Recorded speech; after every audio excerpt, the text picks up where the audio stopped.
नमस्ते, शुभ प्रभात। दैनिक जागरण के महत्वपूर्ण खबर में आप सभी का स्वागत है। आज का हमारा जो चर्चा का विषय है वो है प्रधानमंत्री मुद्रा योजना को लेकर। अब ये खबर में क्यों है इसके बारे में हम बात करेंगे। नेक्स्ट हम बात करेंगे राष्ट्रीय इन्फेंट्री दिवस के बारे में। अब इसको आपको याद है इसकी शुरुआत कब हुई थी इसके बारे में बात करेंगे और इसका उद्देश्य क्या था इसकी शुरुआत करने के लिए उसके बारे में डिटेल्स जानकारी आपको दी जाएगी। साथ में कुछ अन्य महत्वपूर्ण खबरें जो आपके परीक्षा के पॉइंट ऑफ व्यू से आपके करंट अफेयर से काफ़ी इंपॉर्टेंट होगी उसके बारे में हम डिटेल्स जानकारी लेंगे। याद रखिएगा दैनिक जागरण का राष्ट्रीय संस्कृत इसमें आपको एक खबर मिलेंगी जो आपके परीक्षा के पॉइंट ऑफ व्यू से इंपॉर्टेंट होगी। आशा करती हूँ कि आप लोग को यह खबर अच्छी लगे। धन्यवाद।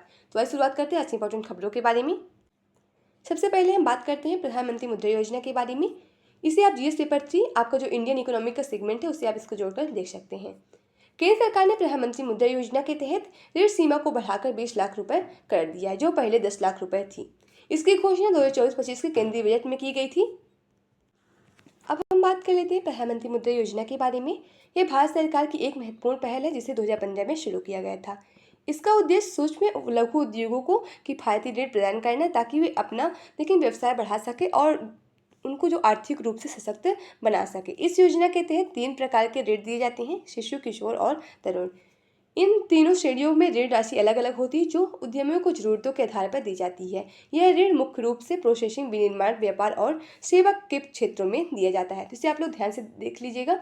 इसकी जो शुरुआत हुई 2015 में हुई थी और जो ऋण राशि जो बढ़ा दी गई, पहले 10 लाख रुपए थी, अब इसे और बढ़ाकर 10 लाख रुपए से 20 लाख रुपए कर दिया गया है। नेक्स्ट हम बात करते हैं राष्ट्रीय इन्फेंट्री दिवस के बारे में।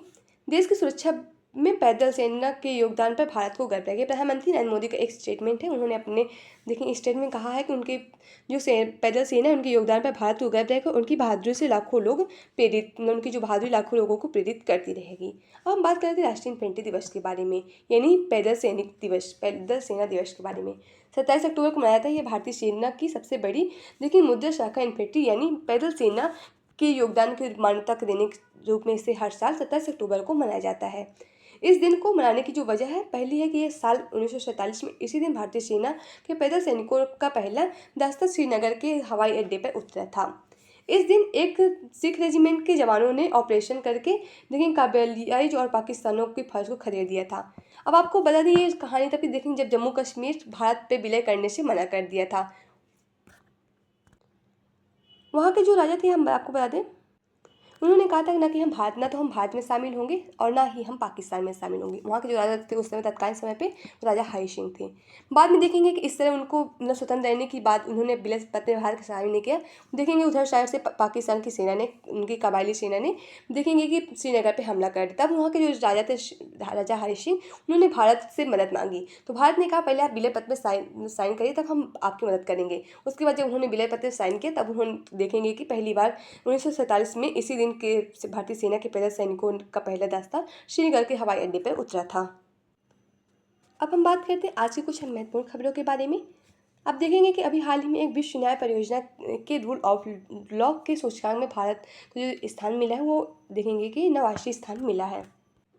उसके साथ देखिए पाकिस्तान की जो स्थिति थी उसे एक बेहद खराब मानी जा रही, बेहद बदतर होती जा रही है। कानून व्यवस्था की स्थिति के मामले में यह विश्व का तीसरा सबसे खराब देश है। वर्ल्ड जस्टिस प्रोजेक्ट यानी देखेंगे कि विश्व न्याय परियोजना यानी का रूल ऑफ देखेंगे इंडेक्स में 142 देशों में से देखेंगे माली और नाइजीरिया ही ऐसे देश है जो जिनकी हालत पाकिस्तान से भी खराब है।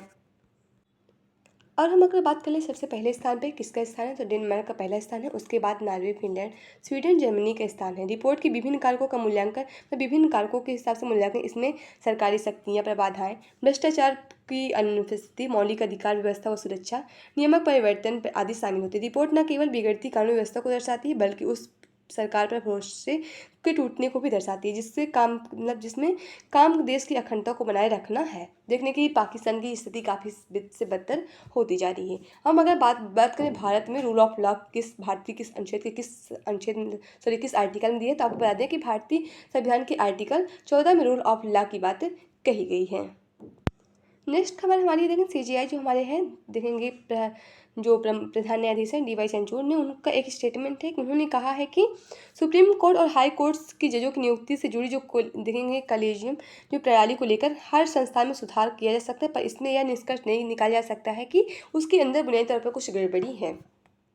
मतलब उनके मेन मुख्य मकसद कहने का ये है कि हर व्यवस्था जो भी वैसे है वो कानून को मतलब देखिए ये वो न्यायपालिका या देखेंगे अन्य पालिका कार्यपालिकाओं को लेकर हो, उनमें व्यवस्था में मतलब सुधार करना जरूरी है, लेकिन उसका आप लोग इस तक नहीं कर सकते कि उसमें कुछ ना कुछ गड़बड़ी है। इसी पे लेकर सुप्रीम कोर्ट के जो मुख्य न्यायाधीश हैं DY चंद्रचूड़ ने उन्होंने अपने एक स्टेटमेंट में ऐसी बातें कही हैं।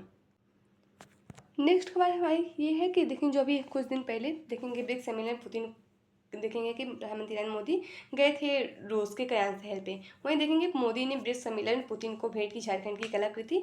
पुतिन को भेंट की गई हजारीबाग की देखेंगे सोहराई पेंटिंग जो ODGP यानी ODOP उत्पाद के रूप में मान्यता प्राप्त है। ODOP मतलब एक राष्ट्र एक वन डिस्ट्रिक्ट वन प्रोडक्ट उसकी बात हो रही है, उसमें शामिल है। ईरान और उज्बेकिस्तान के नेताओं को भी महाराष्ट्र के देखिए हस्त जो शिल्प है उनके उत्पादन जो उनके उत्पादन दिए गए हैं उत्पाद जो उनके थे।